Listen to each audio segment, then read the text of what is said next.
Hello, welcome to Loremaster's Lair.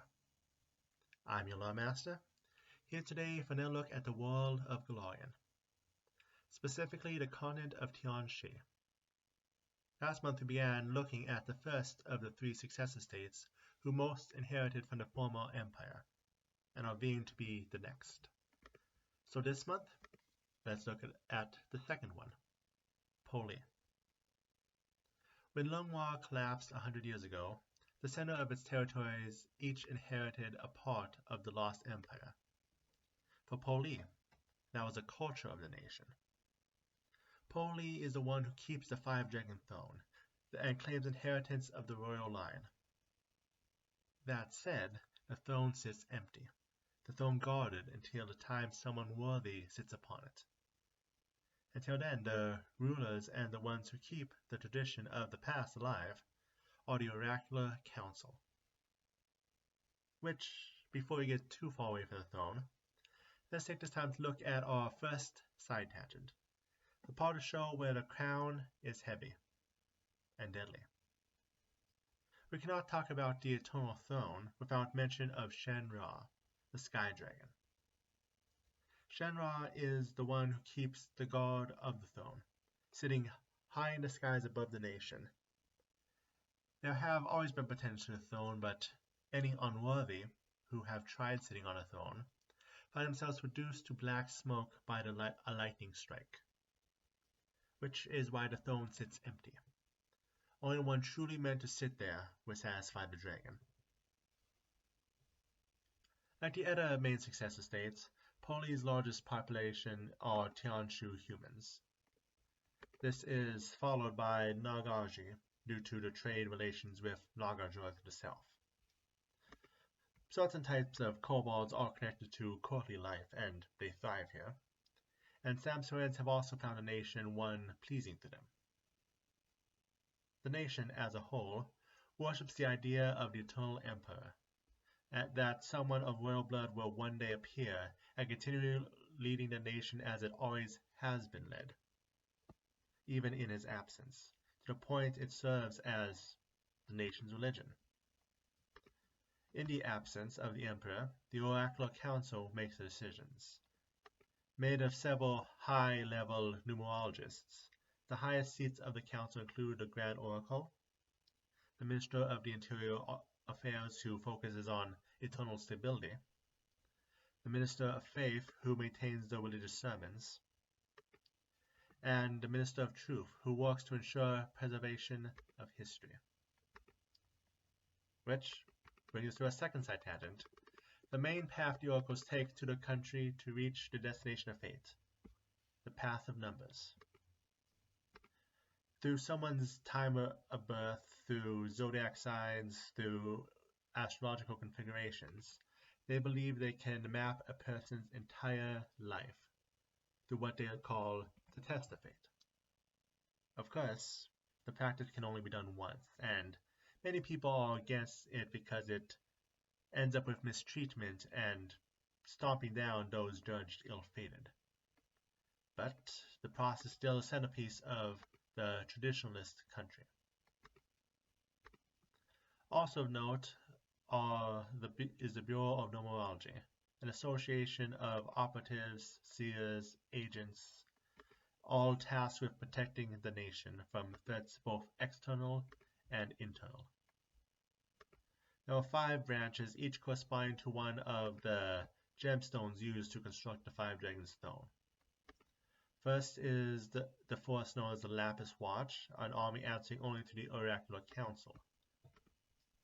Then there is the Chalcedonian Syndicate, made of many of the oracles recognized by the state. The Ivory Guard are the common law enforcement. The Malachite Battalion is the regular standing army. And finally, the Jade Warriors are the elite guard, who are tasked specifically with protecting the capital of Chengdu, and even the Oracular Council cannot give them orders. Poli maintains itself as a snapshot of what Loremaster was before its fall. Most of the nation remains devoted to the throne through the worship of the Eternal Emperor. Some of the cities keep centuries-old traditions alive or even serve like museums preserving true artifacts from centuries past. The Oracular Council itself has a long history and uses historical methods for its readings. While time marches forward, Poli is, in all ways, continues at the same as it always has, as a sort of time in a bottle. Everything in the nation of Poli revolves around the Eternal Emperor and faith in him, to the point of monotheism.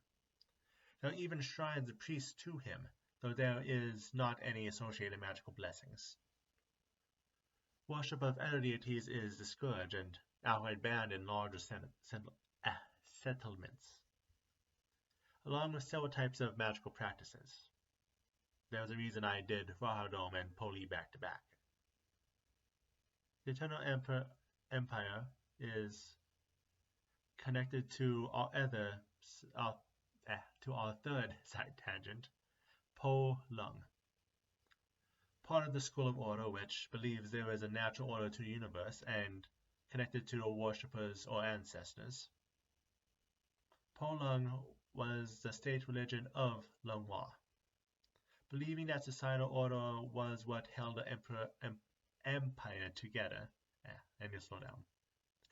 The success of the nation relied on the relationship between people that formed the spokes of the wheel, with the emperor as the center. This brought about the faith in the Eternal Emperor, who reincarnates into each emperor in line, and who, even with the throne currently empty, still rules until his return. Now on to the locations of the nation. The nation is divided into two halves, the Chengliao jungle to the east, and Po Lian Plains to the west. The plains are where all cities are located. The capital is one of the old capitals, and the one which was last used before the collapse, Chengdu, where the Five Dragons Throne is held. The three other main towns are Jutai, Toto, and Yiming. Jutai is known for its large temple to the Eternal Emperor, Toto to its museums of the nation's past, and Yiming as a fishing village.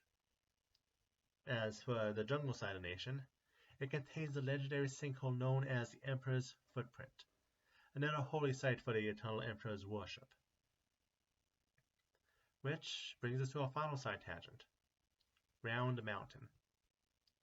Once a large mountain in the center of Lunghua, ratfolk of Digodasho effectively took it over.